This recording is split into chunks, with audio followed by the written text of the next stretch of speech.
Hello children, I hope you all are good. So once again I am here with the new topic of SST chapter number 22 culture and science. तो इस chapter में हम पढ़ने जा रहे हैं कैसे हमारी साइंस जो है डेवलप हुई इस एरा में। आपने पढ़ा बेटा कि इंडिया ने ग्रेट सिविलाइजेशन एरा देखा है, चाहे वो एंशियंट पीरियड रहा हो, चाहे वो धीरे धीरे हम आगे बढ़ते रहे हो। India is always rich in the tradition, culture, in field of the literature, science, astronomy, everywhere we are in rich, so feel proud to be an Indian. Let's discuss with the literature. A rich tradition of literature in ancient India demonstrate that India possesses the number of refined languages. बहुत सारी language develop हुई India में।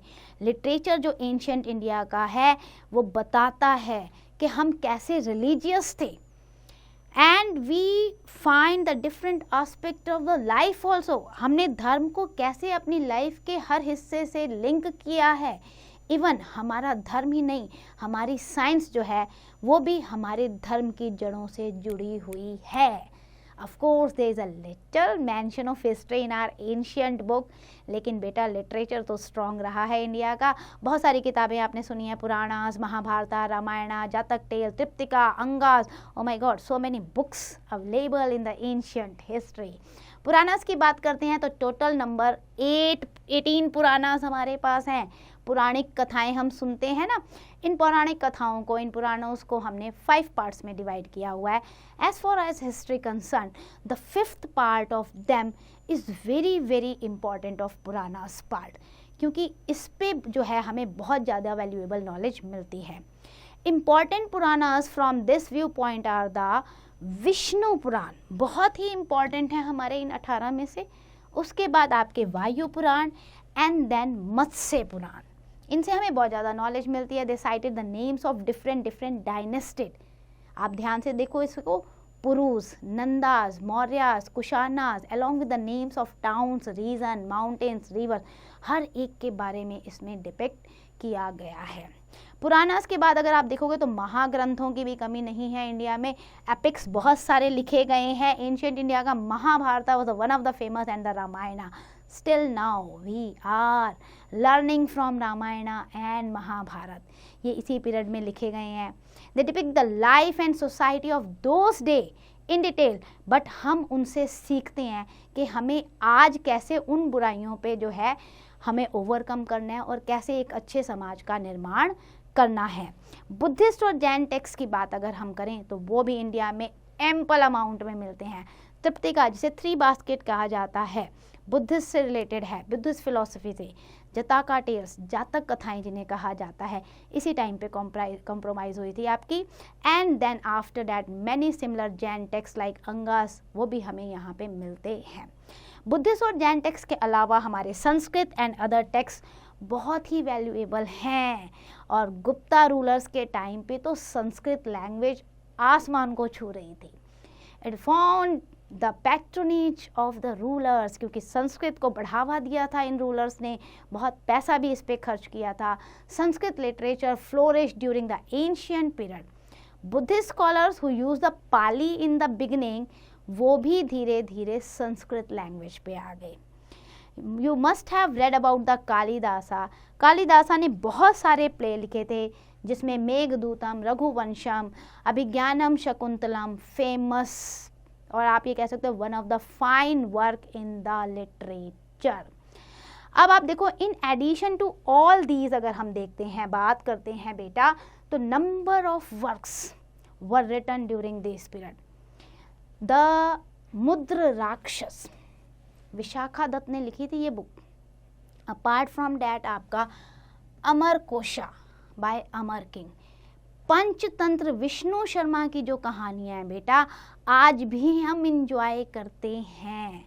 तो आप कैसे कह सकते हैं कि इंडिया लिटरेचर में पीछे रहा? कभी नहीं। अर्थशास्त्र, चाणक्य की लिखी हुई एक फेमस इकोनॉमिक पॉलिटिकल बुक, जिसे आज भी वर्ल्ड के बड़े बड़े इकोनॉमिक्स और बड़े बड़े एडमिनिस्ट्रेटर और रूलर और प्राइम मिनिस्टर और प्रेसिडेंट पढ़ते हैं, रेफर करते हैं अर्थशास्त्र को। So that is the great achievement.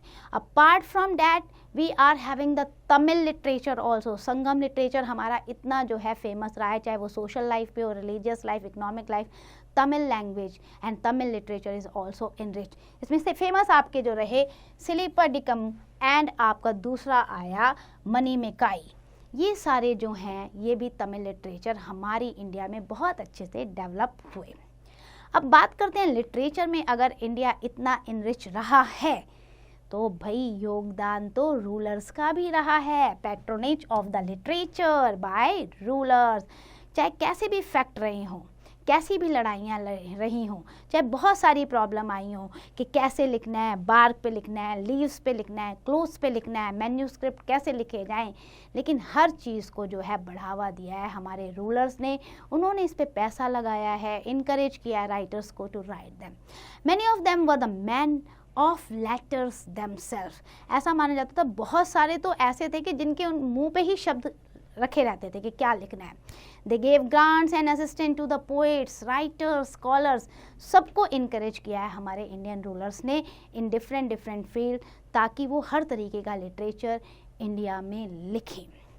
Art and architecture की बात करें तो भैया famous art and architecture fine. आप कंपेयर करो वर्ल्ड के किसी भी आर्ट एंड आर्किटेक्ट से, you will find the different form. Painting आपको मिलेगी, स्कल्पचर मिलेगा, आर्किटेक्चर मिलेगा, jewellery, metal work, would work, engineering work. Ancient India से ही फ्लोरिश्ड हो गया. अजंता और एलोरा की जो गुफाएं हैं, जिसे आज भी इतने बड़े बड़े रिसर्चर्स और लोग घूमने आते हैं, देखने आते हैं इन पेंटिंग और स्कल्पचर को, ये अपने आप में एक मैसेज देता है कि आर्ट और आर्किटेक्चर कितना फ्लोरिश्ड उस समय रहा होगा. आपको मैं एक बात बताती हूँ बेटा. एक मंदिर है आपका कैलाश टेम्पल, ठीक है, आपके एलोरा गुफाओं में कैलाश टेम्पल है. That is the one rock temple. एक ही पहाड़ के पत्थर को काट कर वो बनाया गया है, ऊपर से नीचे बनाया गया है. हर बिल्डिंग का बेस बनता है फिर ऊपर जाती है, लेकिन वो मंदिर एक पहाड़ को, वन रॉक कट आउट है, वो ऊपर से नीचे की तरफ आया है. सोचते रहे अब सारे साइंटिस्ट वर्ल्ड के कैसे बना है, लेकिन बना है. And the fine art. तो इस तरीके की बहुत सारी बिल्डिंग आपको देखने को मिलेगी और अलग अलग रिलीजन से रिलेटेड मिलेगी. ये नहीं सिर्फ हिंदुइज्म है. आप ये सांची स्तूपा को देखो, फाइन वर्क है. आयरन पिलर मेहरौली को आज तक क्वेश्चन है जंग क्यों नहीं लगा इसे, रस्टेड नहीं है. Then after that bronze image of Nataraja, Nataraj भगवान शिव की ये ब्रोंज इमेज आप देखिए कितनी फाइन है. देन एलोरा केव्स, लिंगराजा टेम्पल आप देखिए इतना फेमस है. And Khajuraho caves. तो कहीं भी कमी आर्ट एंड आर्किटेक्चर में नहीं रही है इंडिया में. बहुत fine work. The people use to get their doors and windows also sculpted. भैया अपने घर के डोर्स होते थे ना, दरवाजे हो गए, खिड़कियाँ हो गई, उन पे भी वो कुछ ना कुछ कार्व करवा लेते थे.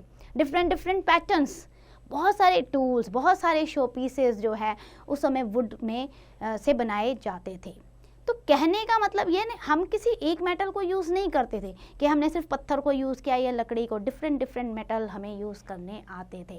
Right since the Harappan times to the 9th century AD we find ample proofs of engineering skill practiced in India.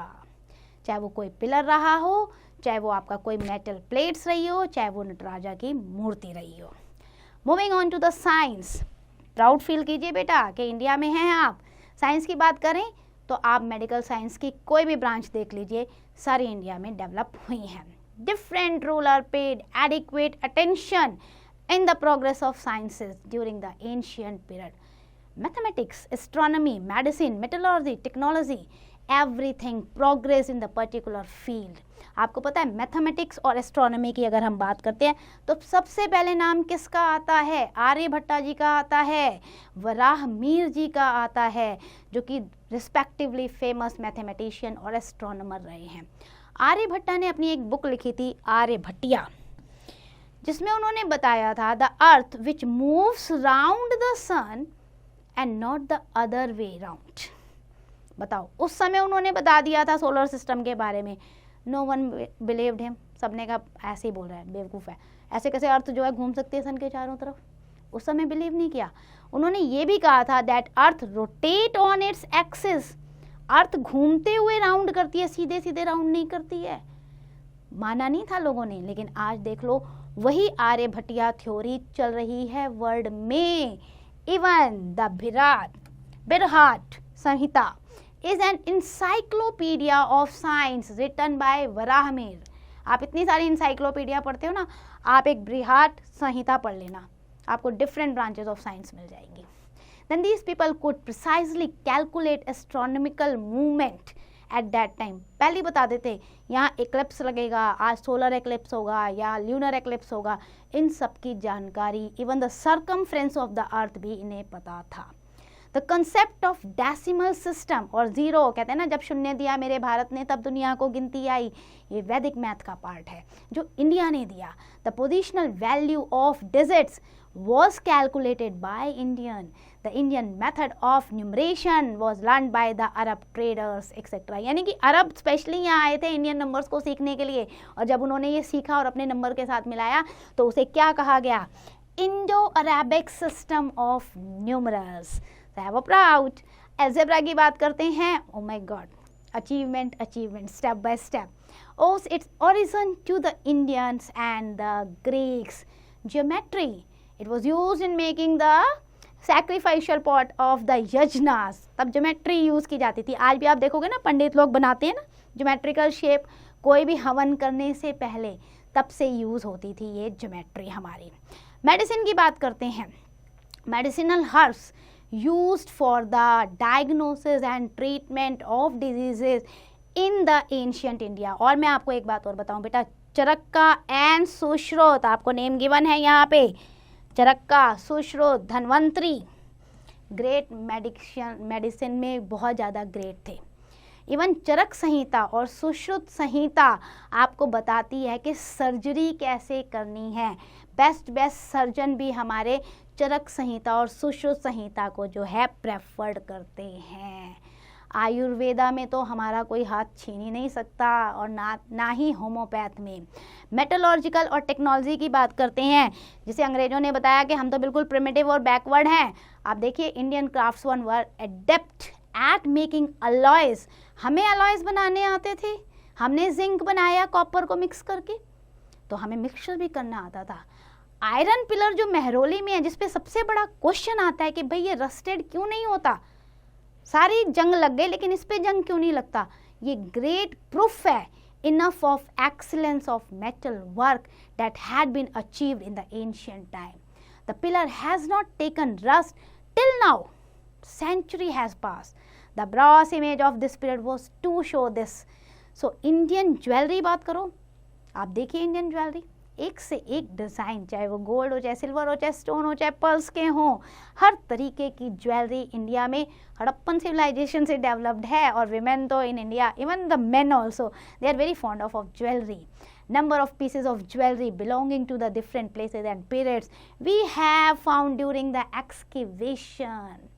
तो बेटा जी ये डिज़ाइनिंग बताती है कि अगर हमें कांच पे, अगर हमें मोतियों पर वर्क करना आता है तो कितने स्किल्ड हम रहे होंगे और कितने स्किल्ड आज हम हैं। So that's and for the chapter. Now let's do the quick revision. Points to remember: India made the excellent progress in the different field right from the ancient period. So always feel proud that you are Indian। जो भी अंग्रेजों ने पढ़ाया है गलत है, हम Indians हैं और हम सबसे आगे हैं बेटा। The literature in the ancient period was essentially religious in nature। लेकिन आपके चाहे पुरानास हों, एपिक्स हों, तिप्तिकास हों, बहुत सारे लिटरेचर हमें मिले हैं। इसके अलावा हमारा art, architecture, science, paintings, engineering, metallurgical industry, and as well as the education. We are enriched in all these things, and the people and the archaeologists and the scientists from the different area, they came to India to research all these things and to learn all these things. So that's all for the chapter. I hope you understand each and every concept. Now it's your turn. Do the exercise carefully.